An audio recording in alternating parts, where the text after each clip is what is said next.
Hello guys, আসসালামু আলাইকুম। রাব্বি ইসলাম YouTube চ্যানেলের পক্ষ থেকে সবাইকে সুস্বাগতম।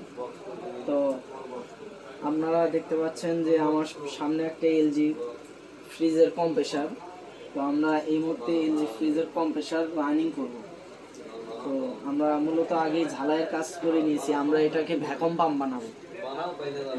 বানাবো আর আমরা অলরেডি এটাকে রানিং করতে কি কি প্রয়োজন। তো আমার হাতে দেখতে পাচ্ছেন যে এটা একটা কম্বাইন রিলে ওভারলোড বলা হয় যাকে। তো এটা আমরা এখানে লাগাই নেব। এটা ক্যাপাসিটারের মাপ হচ্ছে 3.5 ক্যাপাসিটার। তো এটা দিয়ে আমরা এই কম্প্রেসরটিকে চালু করব। তো আপনারা দেখতে থাকুন আমাদের ভিডিওটি।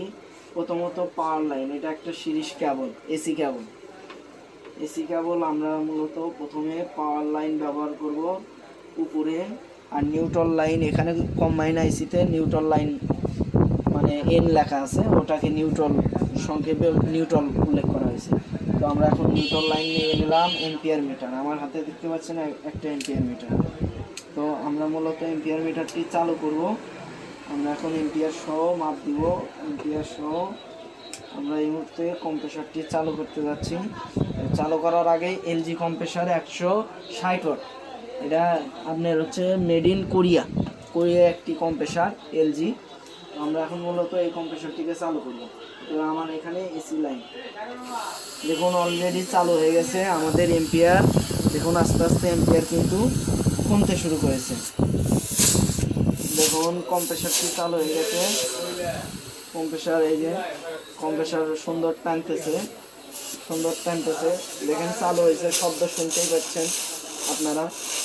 তো মূলত কম্প্রেসার বিভিন্ন কোয়ালিটি রিলে ওভারলোড দিয়ে চলে, যেমন পিটিসি রিলে ওভারলোড বলা হয়, আমার কাছে আছে। তা আপনাদেরকে দেখাবো অবশ্যই। ভিডিওতে সাথে থাকুন, আমাদের চ্যানেলটি সাবস্ক্রাইব করুন। আরও নিত্য নতুন ভিডিও পেতে, আরও সুন্দর ভিডিও পেতে, ফ্রিজ এসি সম্বন্ধে জানতে আমাদের চ্যানেলটি সাবস্ক্রাইব করুন, লাইক করুন, কমেন্ট করুন, শেয়ার করুন। ধন্যবাদ।